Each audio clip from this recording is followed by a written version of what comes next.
Brianna, Greg Harrelson, Josh, Valerie, Carl, and Mike Young. All of them talked about those words: habits, expectations, schedule, persistence, I must have it. All of them in different ways referring to different things. So Mike Young talked about how do you develop a habit, and he quoted Jim Rohn this way. He said, "You are the habits you create. From the time you get up in the morning to the time you go to bed, we must all suffer from one of two pains: the pain of discipline or the pain of regret." We suffer from two pains: the pain of discipline and the pain of regret. Discipline, he says, is very light, weighs 8 or 9 ounces. Regret weighs tons. See, we believe at a young age, younger age, that we're going to wake up someday, somewhere, somehow, and we're going to be well off. We're going to be rich. We're going to have what we want. For some reason, that goes on in our head. I'm not completely sure why, but it does.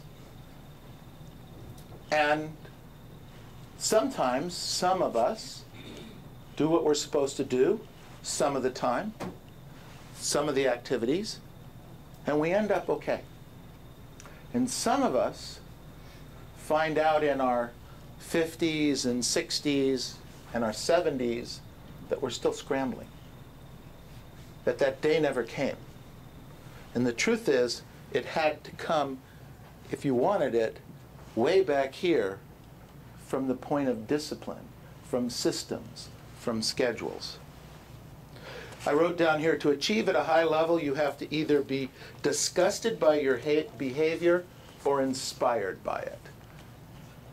To achieve at a very high level, you either need to be absolutely disgusted, that's it, I can't stand me or where I am anymore, or absolutely inspired by, I want that airplane, I want that skyscraper, I want this for my family, I want to take my family on a trip, all expenses paid, I want them to enjoy the greatest schools. You're either inspired or you're disgusted.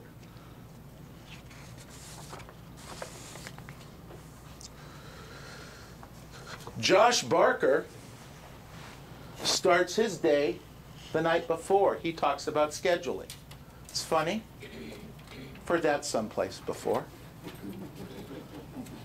Luann, or Brianna Luann,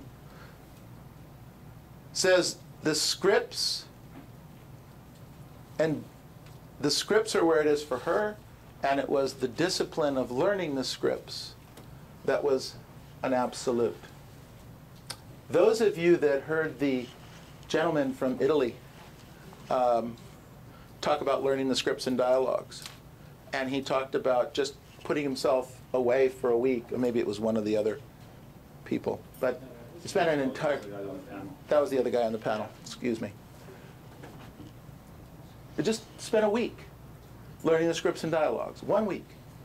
Instead of getting out and running and get going to get going to get going without any direction, without any system, without any plan, he stopped. And he said, I'm taking this week and I will learn, I will write and learn and chant the scripts. Then when I go out and there's an opportunity in front of me, I'll take advantage of that opportunity. I'll be prepared to take advantage of that opportunity. We beg you to practice. We beg you to work on your scripts. You would think that the advanced class that I have on Tuesday afternoon would be 150 people in here. I'm personally touching everybody in the class, helping them grow to the next level. We have a good group, but never more than 30, 35 people. Every one of you should be here, learning that, focusing in on it. We talked earlier, Mike said complacency is one of the worst words for most people in this business. It is the disease of the human spirit. When you are complacent, you tend not to do more. You're capable of more. You have more potential. There's more inside of you, but you're okay with where you are. He said, in this market, to earn a lot more money, you have to be better than your competitors. You have to outwork your competition by 50%. I wrote down here, to do that, you must start by changing your basic work habits immediately. You have to outwork your competition 50%, 100%, 10 times, 12 times, 50 times. Because what did I say to you? The market isn't going to expand dramatically. What will expand is the business you get because you're getting better. The same token is if you're not getting better, your market will shrink. That's the laws, it's the financial laws that we have to deal with today.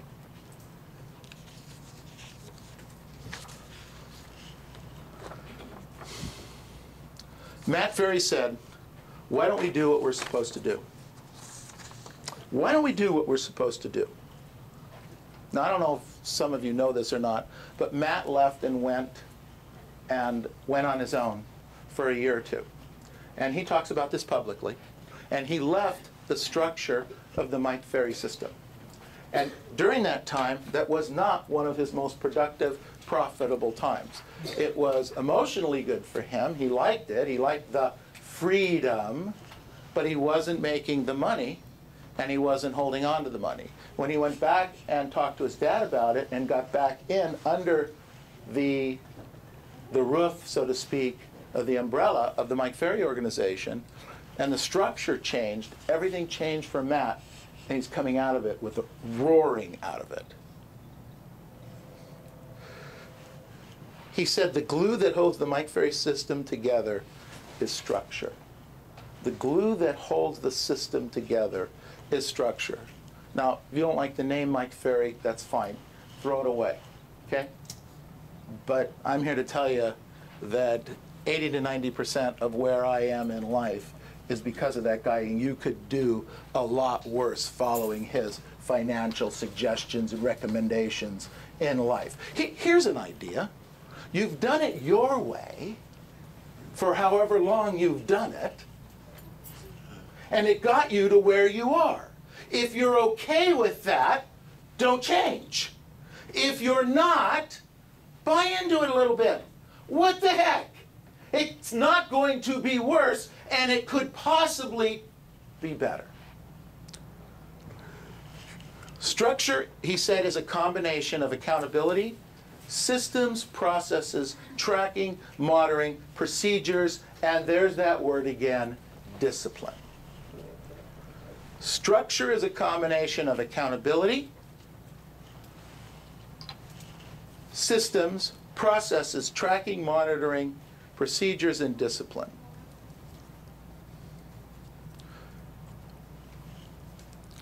And he said real estate is a procedure. You take the exact same steps every time in a transaction with slight variables. Think about that. To me, that was an awesome, it was one of those blinding flashes of the obvious. Every transaction with slight variations is handled the same way. You get a lead, you put it in a follow-up system, whatever your follow-up system is. You follow them up, you call them on a regular basis, you get an appointment, you go make a presentation, you get the listing or the sale hopefully, or you don't get it. Then it goes into the escrow process or the sales process. It's followed up in the sales process, it closes, and what do? You start again. That's the real estate business. That's the loan business. That's how it works. And we're trying to change it, make it different. Put square pegs in round holes. We have to stop doing that. We have to embrace the system. We have to ask for help. We are not an island. It's okay to ask for help. be honest. A be honest from me. When Mike Ferry suggested management coaching, this goes back before I was actually coaching for him. And Mike said, I want you to go coach with this coach. I looked at him like, who are you talking to? Are you kidding? This goes back about 20, 25 years ago. Are you kidding? Do you know who I am? Now, I've been following Mike for a long time. I felt like at that time I could probably get up there and do some of his presentations for him. I thought I was cool. I didn't need coaching. Who was he kidding? I had lunch with one of the coaches. True story. I said to the guy, I'll coach with you, but nobody can know. That was my ego, guys. That was me. True story. So I started coaching with this guy, but nobody knew. We're our own worst enemy sometimes, aren't we? Say yes. Yes. It's horrible. We have to ask for help. Now, I probably got 4 or 5 coaches in my life doing different things, helping me in multiple different areas, and life has never been better over the last 15 years in all the different areas of my life, most of them anyway. Because I asked for help. I asked for coaching. I'm following the systems. I'm following the processes. You can too. Nothing special about special people, remember?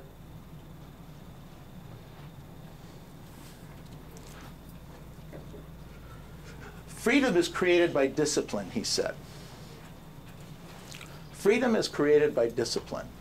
And the 4 areas we have to deal with are prospecting, presenting, lead follow-up, and qualifying for the appointment or qualifying the buyer. Those are the 4 money areas that we need to be spending 75% of our time with. And then under that, we have our mastery systems that go under it. Things like time management, prospecting system, an exact prospecting system. We have a lead follow-up system. We have the pre-qualifying system. We have the listing presentation. We have the selling of your listings system. We have working with buyers. We have negotiating contracts. We have pending sales system. We have customer service, how to communicate so they're not in reaction. We have managing staff, managing affiliates, tracking activities, skill development, mindset development. Those are the subsections under the 4. But let's get the 4 right first. Let's talk to more people. Write this down. We are in the talk to the people business. We are in the talk to the people business. If you're not talking to people, you cannot make an appointment. If you don't make an appointment, you cannot make money in this business. Simple. Simple, easy. He said, if you want something to exist in your life, you must add accountability. What is measured gets done. What is measured gets done. Therefore, if you're not measuring, it doesn't get what? Done. It's not going to happen. I love this. If you live life via your mood, your life will be an accident.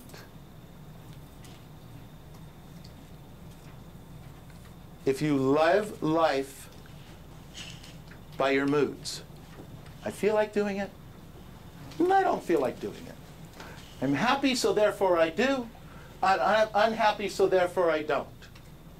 I've worked very hard, so I need a drink, even though it is only 10:30 in the morning. It's one of those days. If you live via your mood, your life will be an accident. Think about that. That's why so many agents are average agents. Nobody wants to be an average agent. And yet, when we live life via our mood, we become an average agent. I wrote down here another thought that he said. Reality attracts opportunity. This was probably one of the best thoughts out of the whole retreat for me. Reliability attracts opportunity. Reliability attracts opportunity. When you are someone who is reliable, people notice that and then seek out that person when they want something done. You get things done, you're reliable, I'm going to seek you out. You want a contractor to build a house, you look for reputation, you look for reliability, you hire that person. Same thing with a real estate agent. If you're not reliable, you're not going to get hired. Think about that. Reliability attracts opportunity. Are you reliable or not? Do people call you reliable or not? Will your friends think of you as reliable or not? And if not, that can be changed. Because you can be, okay, I wasn't reliable before, but I changed that till today. But let me tell you something, it's really hard when you have a reputation of not being reliable, turning that around. So get into action fast. Another thought. Discipline is easy when someone is watching. Discipline is simple when there are no options. Discipline is easy when someone is watching. Tell people what you're doing. Most people are not going to want to see you do it. So if I am held accountable to doing X, then I need to go out there and get X done, or Joey, who didn't want to see me achieve, becomes happy. I don't want Joey to be happy. So one of my goals is not to make Joey happy, okay? One of my goals in life is not to let Joey see I didn't achieve something that I set out to do. So then, therefore, I'm going to work at a higher level. Discipline is simple when there are no options. So, going back to my friend Shiv, he was having a little difficulty this year getting to the office on time. He lives 15 minutes from home. Okay? But as all of us, we get ready, and then something happens. Our dog, our spouse, our family, something, you knock something over. Oh, let me just make a phone call. And you don't get out of the house, you don't get to the office, and you don't start your stuff. So while we were at lunch, he called his wife. And in Toronto, like in New York City, they have town cars that take people around. It's just that kind of a city. And he had her book him a car for 7:30 in the morning to pick him up. He's never late when somebody's there to get him. Did you hear me? When somebody's there to pick him up, he's not late. He will be standing at the door with his briefcase, ready to walk out to go to work, to go into prospect. Because when he prospects, he makes a lot of money per hour. And for his family, for his community, for his church. That's why he does it. Set up a discipline and remove the options. When you remove the choice, the magic happens. When you remove the choice, the magic happens. You get into action. When performance is measured, performance improves. Not one of you will, the rest of this year, will not have your numbers analyzer done. For Bill, for Frank, or me. You will do your numbers analyzer. It will be. We are not doing you any favors if it's not done. We do you no favors if we don't call you on it. Because accountability, what is measured, gets done. If you want to do the 20 deals, 30 deals, 50 deals, 100 deals, whatever it is you want to do, and you want to do it for this, we have to help you do that. That's our job. You have to fill in the analyzer. He said, when performance is reported, it accelerates. When performance is reported, it accelerates. Make promises public and add accountability around them. He said, with accountability, anything is possible. With accountability, anything is possible. So here's a thought. Sales meeting, 9 o'clock. Sales meeting's over in a few minutes. It's 10 o'clock. Those of you that go into the training class, go into the training class. Those of you that don't, get on the phone right here, right now. If you don't have a phone available, and there are plenty, you all have a cell phone. Call for 2 hours till 12 o'clock. At 12 o'clock, we have another training class. So from 12 to 1, so you will not miss a beat today, right now. Do that. Do that for the balance of the year. So you get a role play at 8:30 in the morning. You get a powerful sales meeting from 9 to 10. You get education or prospecting from 10 to 12. And then from 12 to 1, you can sit into another class. And then at 1 o'clock, go out and do some door knocking. Now that's a powerful Monday, isn't it? Right? Say yes. Yes. I wrote down here, today matters. Which one of the structured systems needs working on today? And I suggest, since massive prospecting will cure 90% of what's wrong with you, let's just go right into massive prospecting right now. And I wrote down here, make a plan to review each system. Write out the plan to evaluate and approve the system. We have 62 work days between now and the 15th of November. At the 15th of November is about the time that anything you put into escrow is going to close next year. I'm not telling you to stop. I'm just telling you, if whatever you want to make actually and close and in your pocket between now and the end of the year has to be in escrow by the 15th of November. We have 62 work days. 62 of them. Let's make every single one of them count. Now let's go out and have the best week we've ever had. Thank you.